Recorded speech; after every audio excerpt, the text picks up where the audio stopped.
Hello and welcome to EV Review Ireland. My name is Derek Reilly and today we're going to be looking at the brand new Opel Mokka-e. I wish I didn't wear green, so let's get started.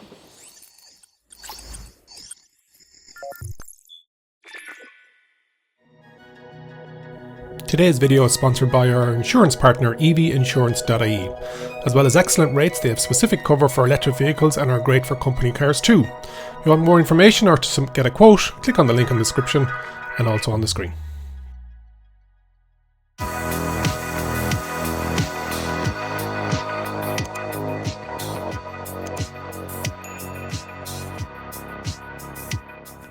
What's it like inside the Opel Mokka-e? Lovely. Really good. So they have the pure panel is what they're calling it, driver infotainment display kind of a setup.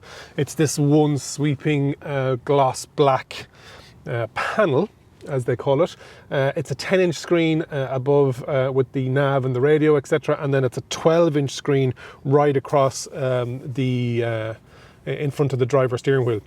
They call it the pure display because they say it's everything on it and it's as pure as it needs to be. It's a big step up from the Opel Corsa E, which I reviewed, which was my very first car review actually on the channel. I'll stick a link up in the description, up top and in the link up on the screen and in the description. But it's great. It's a real great display. Left hand side is whether you're taking charge from the battery or putting it into it. Then you've got your trip information and you can change the information on that. You've got your kilometers nice and big up in front of you. You've got your what radio is on, and then you've got your state of battery. Underneath then you've got whether there are any warning lights like a door opener or handbrake is left on. And your range is on the right hand corner. Really, really good. Then the 10-inch display has audio, navigation, phone, e-mode, apps, and also car settings. You can lock your doors and your hazard lights are all here. Up top you have your door internal lights and your reading lights and whether people are wearing their seatbelts, SOS, and then your Opel Assist. You have your two visors, no lights on them, which is unusual to see in this day and age. Underneath the panel then you have your very large air ventilation, which kind of either suits the driver or suits the passenger, but mainly it's the driver. And you have another one over here that potentially could go to the passenger. Then you've got your heated seats. So this one is a German spec, so we're trying to figure out how many different trim levels will be in Ireland, and I'm thinking there are going to be 2 trim levels. Also how many colours. If it's anything to go by with the United Kingdom, there are going to be 6 colours. And a nice range of colours, but this green one is the one that everybody's talking about, and that's why all of the press cars are green. If you're going to be an eco warrior, why not go green with the colour? Underneath that then you've got your USB type A and a 12 volt and a wireless charging pad on this model. Then you've got your driver assists, your parking assist, your sensors on or off, and then your lane assist, and behind that you have your drive modes. There are 3 drive modes on the Mokka-e. You've got your sport, normal and eco, and then you've got your drive mode selector, which is a nice little kind of a toggle switch.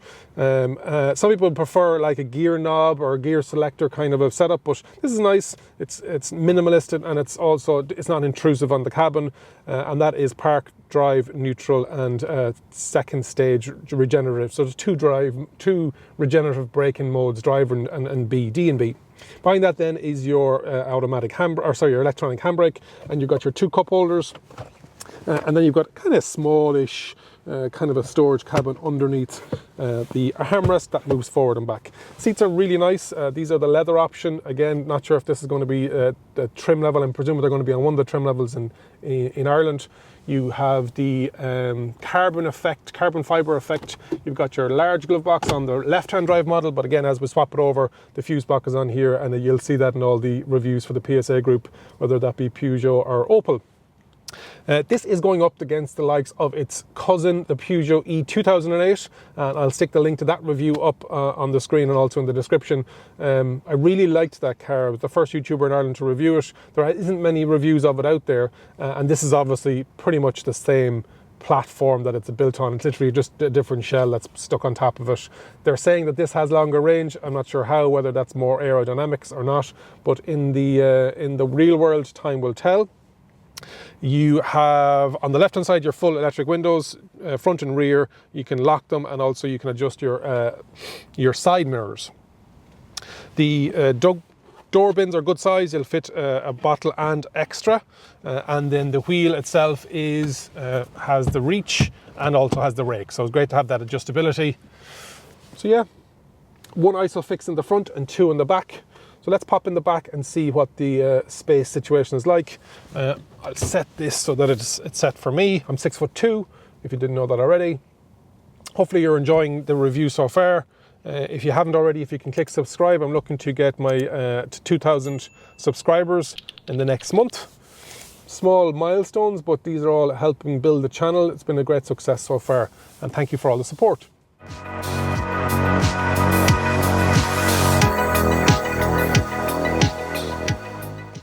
With that seat set for me in the front, it's tight. It's like very similar to the Nero or the E2008. I felt that the E2008 was a bit bigger, but maybe again, I'd have to look back over the review. Solid, no see-through headrests. You have a bit of a gap. Then you have your pockets. You've got 2 USB Type A's, and you've got your 2 ISOFIX, like I mentioned. There is no armrest. You've got 3 headrests, but again, it's going to be 2 people in the back. Good height. Window, the C-pillar and that sloping roof line is a bit restrictive, but not bad. You've got a small side pocket. You wouldn't be fitting a bottle into that now, and you've got your electric window hold off. Yeah, let's have a look in the boot. Before we do look in the boot, if you think this car may be for you, you can submit a EV-specific insurance quote by clicking the link on the screen or in the description. So starting with the front of the Mokka, you are going to see the fact that it has obviously the black bonnet and the black roof. You can get it without the black bonnet and the black roof, I believe. Definitely the black bonnet, so it will be a solid colour. So this is a very Camaro, some people are calling it, and American muscle car kind of a look with that different colour bonnet. Also on the front you've got that new Opel identifier, so it's going to be called the Visor, V-I-Z-O-R, and you're going to see that starting to be rolled out across all the models. I like the two-tone, I like the colour. If there was any colour I was going to go for on a car for the channel, it potentially would be this one. But let's have a look along the front, and then we will take it around the side, have the look in the boot, and then go inside. So you've got the air skirts that go along the side here, so air will come in here and then cushion out over the wheel arches to help with wind resistance. You've got the chrome effect around the lights, and you've got these Lux headlights, the LED headlights. Depending on the model would dictate as to what level of those LED headlights you will be getting.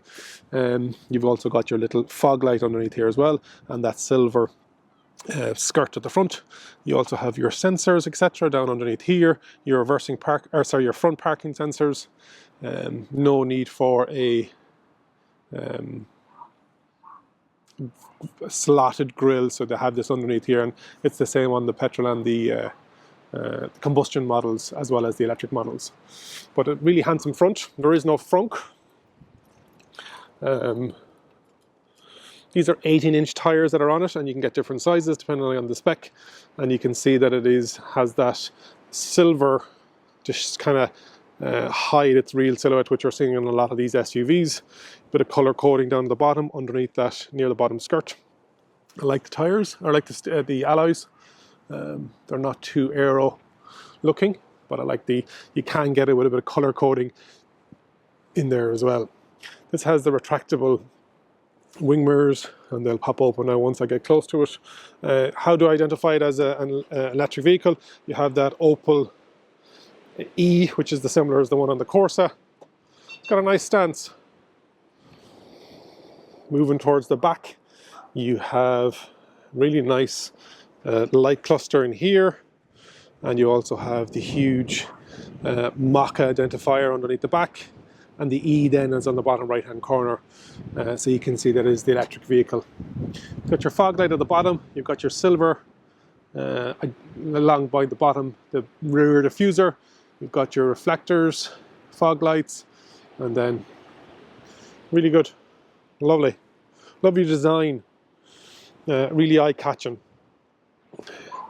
So this versus the Kona versus the E2008, I'm still a fan of the E2008, but I like the colour of this as well. It'd be interesting to see what this is like, single tone without that black bonnet. I think they're all starting to look better than the Kona now, but obviously, like my last review I was talking about, I'll stick this in the description as well and on the screen, but it is also getting a refresh this year, the Kona, so it's great to see so many electric vehicles coming into the market in this segment. A lot of people buying these B SUV segment cars. Charging is done on the rear left-hand side, and if you ever ran out of fuel, you could use that as a sail as long as the window was behind you. It is absolutely massive. It is Type 2 and also CCS. We'll talk about the charging times and the capability when we're out for a drive. So with the Mokka-e, the unique thing about it is you think that the handle, the open release button will be in underneath where the indent is, but it's actually in underneath where the license plate is, and that pops it open. Inside here, it isn't the biggest with 310 litres. And then you have got some extra storage space underneath that. And underneath that you have then your tyre kit. You've got some hooks, and then you've got 60-40 split there. Yeah, you want to make sure that that's big enough for you. Good grab handle as well. Let's take it out on the road.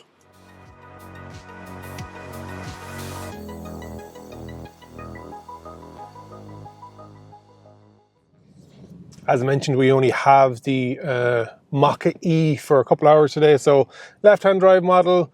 Not sure exactly what the spec will be when it comes to Ireland, so we have it for a quick spin. But as I said, this is my first impressions video. It's not a full review. Usually we have it for 3 or 4 days or even a week usually, so we get to live with the car or whatever type of vehicle we've got.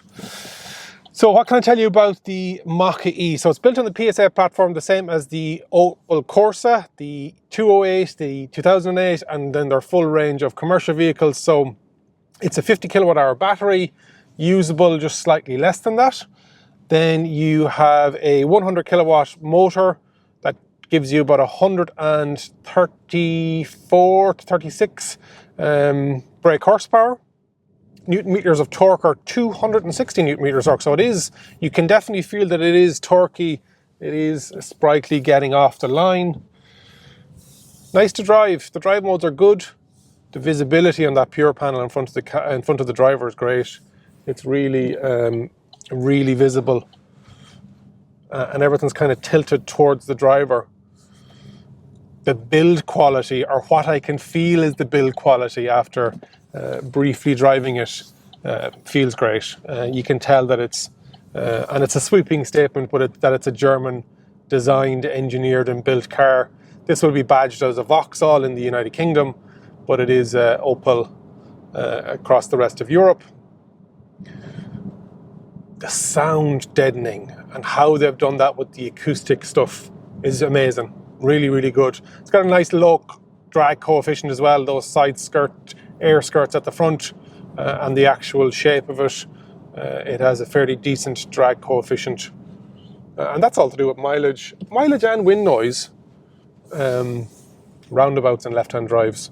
You really have to have your head screwed in as to which way you're going and what lane you should be in. But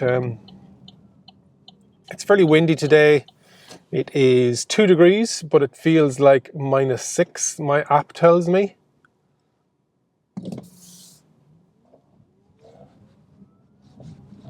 Yeah, not too, the suspension, you saw me coming over the speed bump there, or the pedestrian crossing, it's nicely weighted. Yeah, it's a nice car. I love the colour, I love the style. It's a tough decision between this and the E2008. I don't know. Price-wise, we're being given an estimation of around 33,000.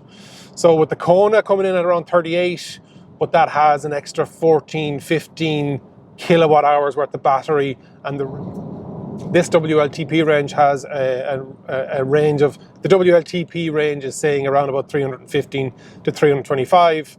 Real world, if it's similar to the E2008 that I had, probably going to be getting around the 260, 270 mark. It is, it's loads for lots of people. If you are looking for that longer range, the Kona is going to be the one for you, and but it's again similar in the back space wise, similar in the boot base space wise. So overall, it's a good package, good price. They've priced it well. Compared to charging on DC, it can take up to 100 kilowatts, like its cousins and siblings, and it will do 20% to 80% if you can find a 100 kilowatt charger or above. It'll do that in 30 minutes. On a 50 kilowatt, you'll get 20 to 80 in about 50 minutes. 7 kilowatt wall box is about 9 odd hours at home, but again, you're parking it overnight. It will be well able for everybody. As at this PSA platform, they've put it exactly right as to what it can take. Charging wise, not too big. Battery wise, because obviously increased range will mean you're losing out potentially somewhere down the line. And they're making this so that they can make it with a petrol and a diesel engine as well.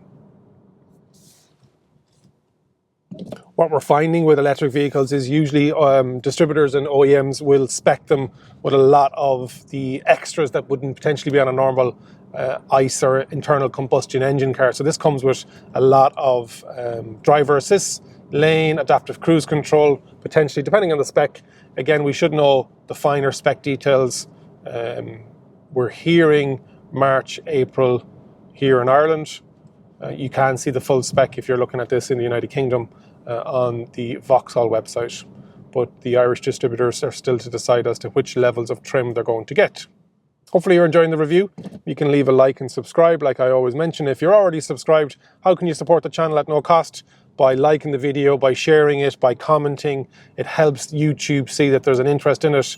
So I really do appreciate, and I know I say that on every video, but it's a passion project for me. Those that know me know that this isn't my full-time job. Hopefully I'm doing the EV community justice by reviewing these cars to a standard that people understand what they're going to get if they book it for a test drive. I know that nobody's going to buy a car on the back of my review, but it might pique your interest, and that's exactly why I'm here, to drive the adoption and the awareness of electric vehicles in Ireland and around the world. A lot of my viewers are in other countries as well.